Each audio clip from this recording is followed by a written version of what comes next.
With so many people excited about the amazing weight loss benefits of the GLP-1 drugs, there's a part of the story that may surprise you. As an obesity medicine doctor, I've actually seen many patients find success, but I've also seen some who struggle to lose weight even while taking the GLP-1 drugs. In today's video, I want to touch on some of the reasons why some people actually are not having the weight loss success they anticipated on GLP-1 drugs and what they can do about it. But before I do that, let me introduce myself to those who don't know me. Hi, I'm Dr. Hampton, a board-certified family and obesity medicine doctor with over 29 years of clinical experience. And although my practice is mostly focused on helping people achieve their goals through lifestyle changes, many of my patients insist on taking those GLP-1 drugs. My philosophy is that my patients deserve to have access to all the tools in our weight loss and weight management toolkit. Therefore, I simply walk with them and help them using these drugs periodically as a tool when necessary. Now, the drug that got us excited about this in the first place was Ozempic. Ozempic is an FDA-approved injectable medication used to treat type 2 diabetes and has been approved off-label for weight management.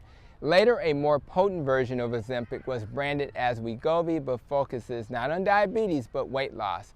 And now we have others, as you know, Zepbound, Saxenda, and even a pill called Ribellus is also being used.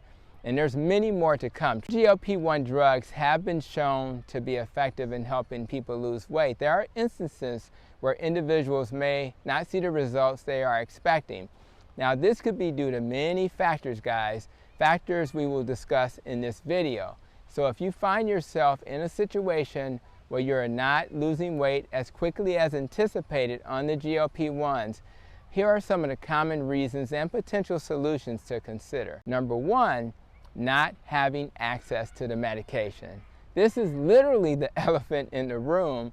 So many of my patients come to me complaining that they can't get their drug approved by their insurer, or it is simply not available due to supply chain issues. And when you go on an appetite suppressing drug as effective as these drugs, they are likely to cause weight gain when you stop them. So my advice, since you can't control what your insurer will do or the supply chain issue, it's really important that you are considering adopting a low-carb, keto, or carnivore diet. Why? Because before these highly effective drugs were invented, these dietary patterns were the best appetite-suppressing lifestyle changes you could really make. That way, even when you don't have access to these medications, you'll continue to stabilize your weight and continue to lose weight in most cases. In fact, some of my patients have been so successful off medication that they decide to just stick with the diet and never restart the medication in the first place. And when they do this,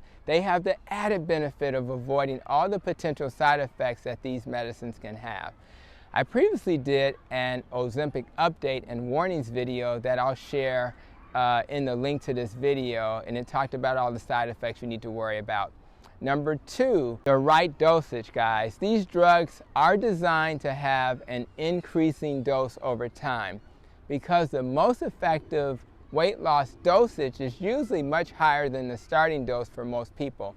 We generally start at the lowest dose to avoid side effects, and then we gradually increase. By doing this, we not only minimize the potential side effects, but we're also giving the body time to adapt to the effects of these drugs. Number three, physical activity, guys. In my obesity training, I learned that dietary changes, medications, and bariatric surgery were the main tools for weight loss. But to my surprise, exercise was considered a weight loss maintenance tool, not a weight loss tool. That's right, guys. Exercise is primarily used to maintain the weight you lose. It's not necessarily the thing that helps you lose it.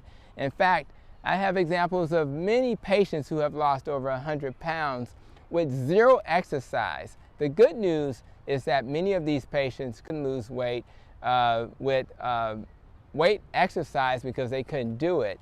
So what they ended up doing is they got healthier and then they could exercise. So if you're having some type of weight loss plateau, I would consider getting started with exercise. Just incorporate it into your routine.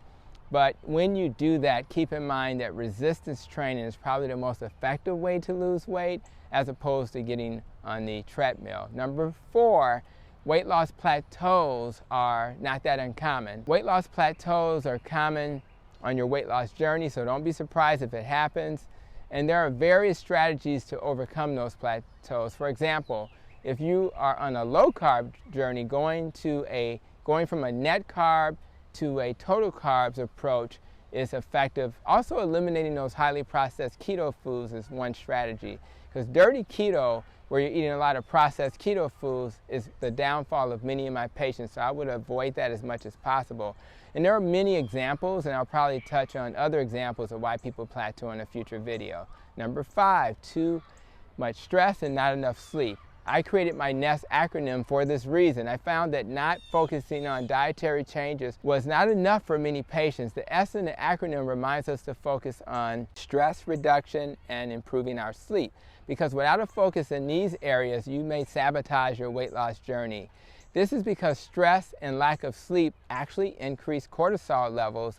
And when you have too much cortisol, it stimulates your liver through gluconeogenesis to release more glucose into your blood. And of course, when you have a glucose in your blood, you're going to have spikes in your sugar, therefore spikes in insulin, and that's going to cause weight gain.